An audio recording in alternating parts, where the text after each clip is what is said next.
Hey, what's up guys? Today I'm going to show you how to replace the spark plugs on this Ford Focus with the 1-liter EcoBoost engine.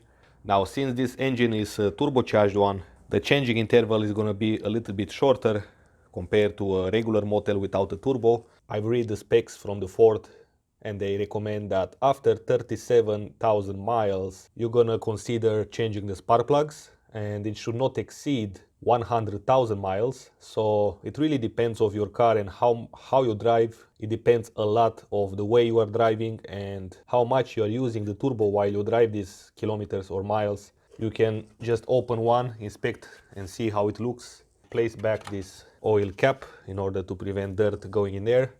Now unplug the connectors from the coil packs. So with a little pick or hook like that, you pull that safety and release the connector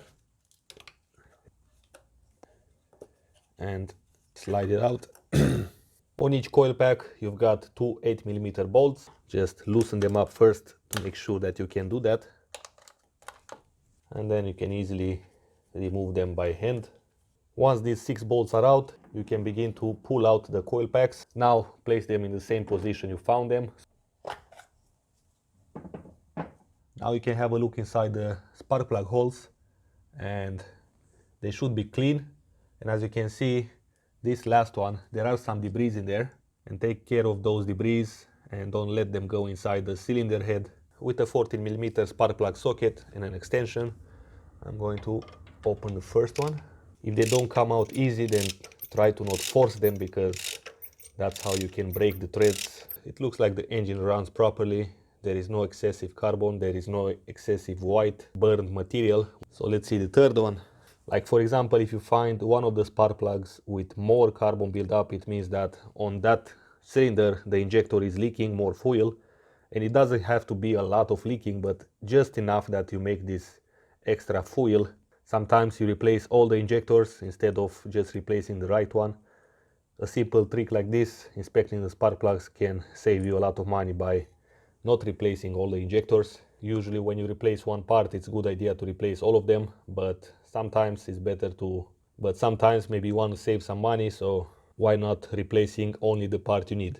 Make sure that you take in consideration that the angle is not straight, so it's a little bit inclined like that, 10 degrees. You have to consider that when you thread them for the first time, because you don't want to over thread these spark plugs. So take your time and only thread them by hand at the beginning, and make sure that it goes in easy.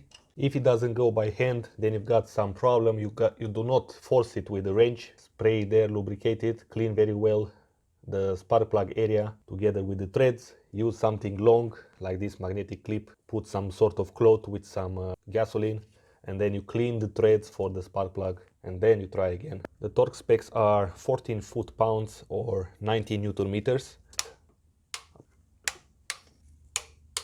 Alright, finally let's install back these coil packs. The torque spec for the coil pack bolts is 5 foot-pounds set by torque range to 9 Newton meters, which is equivalent of 5 foot-pounds. If you use a torque wrench, then set it to 0 so you can have it for a long time. Just click them in and then press this safety on. So that was pretty much it, guys. Thanks for watching. If you want to see more videos about this Ford Focus with 1-liter engine, there is going to be a link in the description below with a playlist I made about this car. Also, if you want to stay tuned to see other car repair videos, hit that subscribe button, and until next time, take care, so I can see you soon.